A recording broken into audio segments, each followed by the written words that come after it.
სტრატეგია იმასთან დაკავშირებით, რომ ევროპამ უფრო მეტი როლი უნდა ითამაშოს საკუთარი, ანუ ევროპის უსაფრთხოების დაცვისთვის, მე ვთვლი, რომ ძალიან სწორია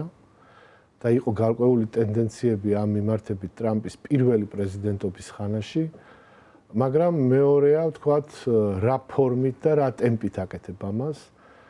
ეს შეიძლება იყოს, რა თქმა უნდა, ევროპისთვის გამომაფხიზლებელი სიგნალი და ამ შედეგებს ალბათ ჩვენ დავინახავთ, მაგრამ საბოლოო ჯამში მივიღებთ იმას, რომ ამერიკის შეერთებული შტატების გავლენა მსოფლიოში მიმდინარე პროცესებზე იქნება გაცილებით ნაკლები, ვიდრე ეს იყო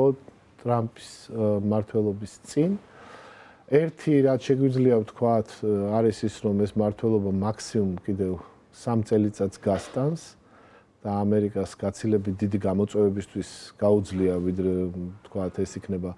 რომელიმე სრულიად გაუთვითცნობიერებელი პრეზიდენტის მმართველობა, მაგრამ ფაქტია, რომ ამან შეიძლება მნიშვნელოვნად შეუწყოს ხელი ევროპაში, თუნდაც დამოუკიდებელი განვითარების, მათ შორის უსაფრთხოების შექმნის ტენდენციებს, რაც საბოლოო ჯამში შეამცირებს ამერიკის შეერთებული შტატების გავლენას. რამდენად მშვიდობიანი იქნება ასეთი მსოფლიო, რომელიც კიდევ უფრო დანაწევრებული იქნება, ვიდრე აქამდე, ალბათ უფრო შემდგომი დისკუსიის საგანია.